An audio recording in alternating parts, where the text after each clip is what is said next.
When Mrs. Margaret Sanger opened the first birth control clinic in the United States back in 1916, birth control was a dirty word. The police threw her into jail as they were to do 7 more times during her crusade, a crusade that still faces the reasoning but unalterable opposition of the Roman Catholic Church. That crusade kept Mrs. Sanger away from her children for long periods. It helped to break up her first marriage, and she suffered constant, harrowing social abuse. Mrs. Sanger, in view of all of that, let me ask you this first of all.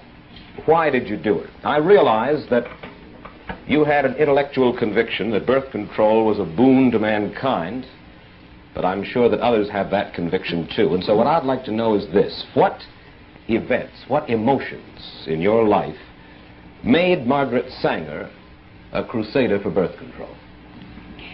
Well, Mr. Wallace, it's hard to say that any one thing has made one do this or that. I think from the very beginning, I came of a large family.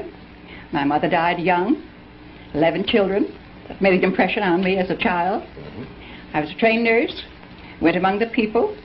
I saw women who asked to have some means whereby they wouldn't have to have another pregnancy too early after the last child, the last abortion, which many of them had. So there's a number of things that are one after the other that really made you feel that you had to do something. There are some other possible reasons that suggest themselves on reading your biography by Lawrence later. Your mother, as you say, died prematurely after bearing 11 children. She was born a Catholic, was she not? She was born a Catholic, yes. And in Ireland. Your father was a sort of a village atheist who clashed with church authorities, and because of his atheism, his earnings dwindled under community pressure. You and your brothers and sisters were known as, quote, children of the devil, end quote. Could it be then that in part at least you were driven emotionally toward the birth control movement because of antagonism toward the church, because that was a way to fight the church? No, I don't think I had anything of the kind in mind. I was what I would call a born humanitarian. I don't like to see people suffer. I don't like to see cruelty, even to this day. And in nursing, you see a great deal of cruelty and unnecessary suffering. At that time, there was no opposition as far as the church was concerned, any church. It was mainly the law, the federal law and state laws that one had to think of. The church was not in my mind at all. Well, in going after your motive then, and I will press you just a little bit more about that and then get to the specifics of this evening, but in your motive, in the movement, is it possible that the movement itself, the feeling of wanting to do anything that you felt was important, that perhaps that moved you a good deal? Because the fact remains that you led a movement against overwhelming pressures that stemmed back for centuries, and in doing so, according to your autobiography, you even left your first husband. And you wrote this to a friend, Mrs. Sanger. You said, "Where is the man to give me what the movement gives in joy and interest and freedom?" Now, what was this joy, this freedom that you craved? Well, I don't remember that letter, who it was written, but I think that it was not a question of marriage at all. There was a certain satisfaction in doing something that was going to alleviate the sufferings of women in particular, and I was quite a feminist at the time. Obviously. And yes, and I naturally didn't want to see women take all the suffering of childbearing and of pregnancies. So it was a pleasure, in a sense, to think that you were striking at an archaic law, which it was. It was put on the statute books by Anthony Comstock some years ago, and no one had stood up against it. No one had tried to change the laws. And at that time, not even a doctor had a right to use the United States mails and common carriers for books, for learning, for anything that he had to do with this question. It was considered obscene. The whole question was considered obscene. Mrs. Sanger, you have helped to spread the birth control movement not only here in the United States, but in Europe and the Orient as well. Why? Why is birth control of such vital importance internationally? Is it just to save women suffering? Is that the only reason in your mind? Well, not entirely. The population question is a great concern today, and the rate at which the births come in to we're saving them now. At one time, when children died, they didn't have the food. Today, our population all over the world is getting certainly better consideration and better conditions than they had at the time that I was there. I went to every country because I was invited. And I didn't go into the country myself.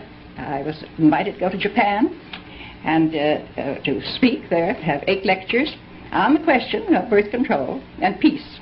Well, do you believe that birth control is essential if we want to keep millions of people across the world from starving? Is that your thesis? Say it again. Do you feel that birth control is essential to keep millions of people across the world from starving? Well, I think that birth control, if you keep your population more or less static until you pick up your resources, certainly you'll prevent their starving. Well, what's more important, birth control or picking up the resources? Well, picking up the resources, there's just a limit to that, too. There's just so much. Take Japan. And she cannot feed. They've had the best experts come there when MacArthur was there. And the best experts say that they have 20 million more people than they can feed. She's got to be fed outside in some way. She's got to have that kind of help if she's going to keep from fighting. But certainly around the world there is potential agricultural land that is not being properly used now. Just this past year, on May 21st, the New York Times summarized an important study of the world's food resources made by Professor James Bonner of the California Institute of Technology. Professor Bonner says the world is not using 1 billion acres of potential agricultural land, and he adds that if this land were used and present agricultural land were improved, the entire world could be fed adequately even if the population increased by 1/3 in the next 50 years. Oh, Mr. Wallace, you hear so many fantastic things of what can happen, what may happen. This and that, I've heard it for the last 30 years, at any rate, of what could be done, but it's never done. And the thing is, what is it now? What have we got today? A very distinguished woman spoke to me about Arizona, and she said, I wish you wouldn't talk about population. She said, all the population of the United States could be put in one state. And I said, what state? She said, Arizona. I said, did you ever hear of caliche? She didn't know that I was talking about a delicatessen or what. I said, well, caliche is harder than any rock, and it is about 3 inches below the ground, where it looks beautiful. It looks as if you could have food, it looks as if you could have corn or wheat or cotton, but as a matter of fact, you have to dynamite caliche out of the ground in order to have a little shrub, have a little grass or a few flowers. So there are many problems that, when it comes to that. And the demographers, I never heard of anyone that would agree with that we could have another in the world. Another third. Well, you say that originally the opposition was in all law, and you have to fight against that. Today your opposition stems mainly from where? From what source? Well, I think that the opposition is mainly from the hierarchy of the Roman Catholic Church. Of the Church. Well, now hierarchy. Of the hierarchy of the Church. You feel that the parishioners themselves, the lay people in the Church, are not against birth control? I feel they come to all of our clinics just the same as the non-Catholics do. Exactly the same. Well, let's look at the official Catholic position, opposition to birth control. I read now from a church publication called The Question Box. In forbidding birth control, it says the following. It says, the immediate purpose and primary end of marriage is the begetting of children. When the marital relation is so used as to render the fulfillment of its purposes impossible, that is by birth control, it is used unethically and unnaturally. Now, what's wrong with that position? Well, it's very wrong. It's not normal. It's not, it has the wrong attitude toward marriage, toward love, toward the relationships between men and women. Well, the natural law, they say, is that, first of all, the primary function of sex in marriage is to beget children. Do you disagree with that? I disagree with it 100%. Your feeling is what, then? My feeling is love and the attraction between men and women. In many cases, the very finest relationship has nothing to do with bearing a child. It's secondary. many, many times. We know that. You see your birth rate. You talk to people who have very happy marriages and they're not having babies every year. Yes, I think that's a celibate attitude. Surely.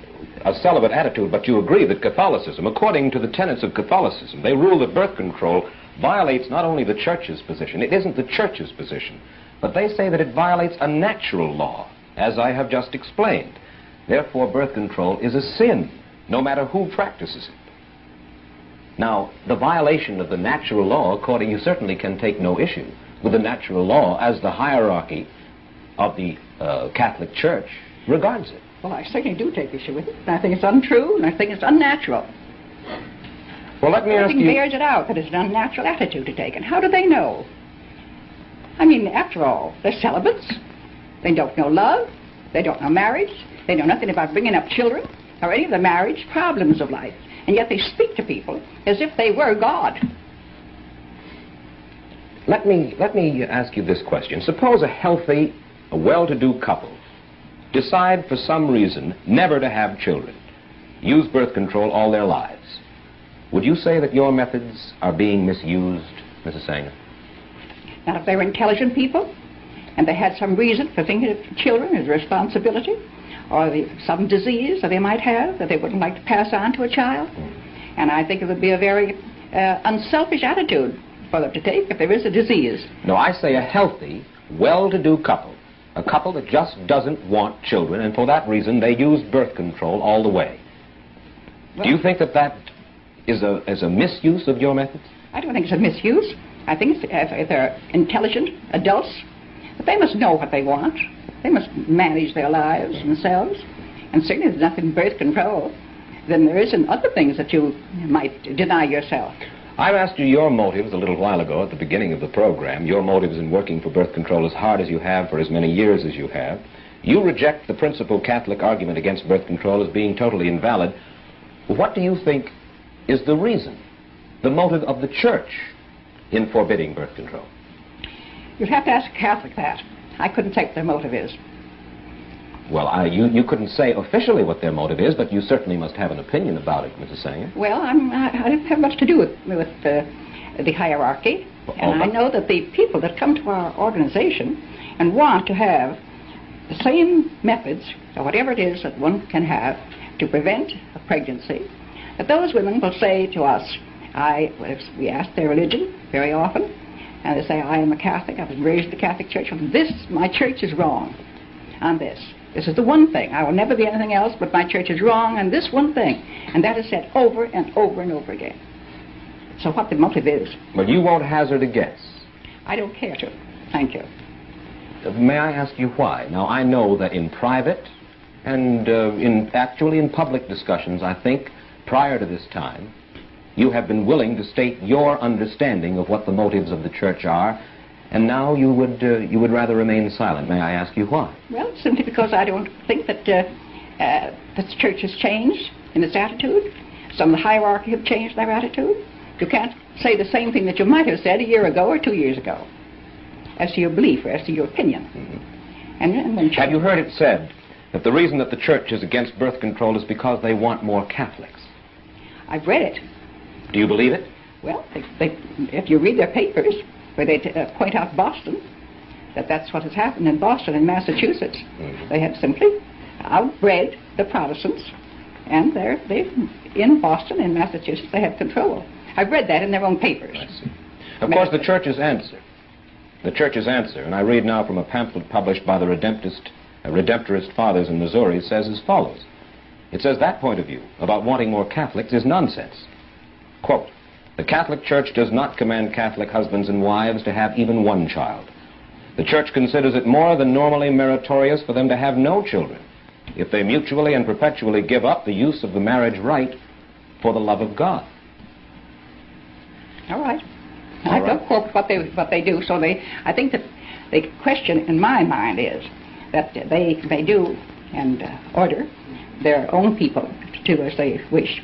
But I object to their having the same rules for people who are not the same religion. Well, they believe, you see, that it is a natural law, not a Catholic law, but a natural law, and therefore a sin not just for Catholics, but a sin for all peoples. And I think that there are other religious groups. The very, very Orthodox Jews feel the same way about birth control. Let's look at another argument against birth control, Mrs. Sanger, published in Red Book magazine in March of 1956. It says birth control is a devastating social force which tends to weaken the moral fiber of the community. Immunity from parenthood encourages promiscuity, particularly when unmarried persons can so easily avail themselves of the devices. Do you doubt that? I doubt it. You do? Certainly. Then let me read from a news story in the Philadelphia Daily News on June 10th, 1942. The story quotes you as urging the Women's Army Auxiliary Corps to give its members, quote, preventive measures against pregnancy, end quote. And you add, quote, abortion and illegitimacy are bound to result if the government doesn't recognize human nature, end quote. In other words, you were not advocating Christian morality, but rather ways for single women to avoid bearing illegitimate children. Where was this taken from? Philadelphia Daily News, June 10, 1942, direct quote from Margaret Sanger. I doubt it. I don't believe I ever made such a remark. Well, in the same vein, in your autobiography, which you cannot disavow, you wrote the following about sexologist Havelock Ellis. You said he's been able to clarify the question of sex and free it from the smudginess connected with it from the beginning of Christianity. Now, what do you mean by the smudginess connected with sex, and why do you blame it on Christianity?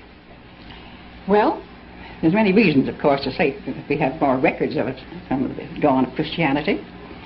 And I think I was speaking of Havelock Ellis as having clarified the question of homosexuals, making the thing not exactly a perverted thing, but a thing that a person is born with, different kinds of eyes, different kinds of structure, and so forth. That he didn't make all homosexuals perverts. I felt that he helped clarify that to the medical profession and to the scientists of the world, as perhaps one of the first ones to do that. That's one of the things that I meant in that. Mrs. Sanger, do you disagree that Catholics, or do you feel that Catholics should not have a right to have a say when a city administration contemplates spending their tax dollars on birth control or the dissemination of birth control information, something that Catholics believe is sinful?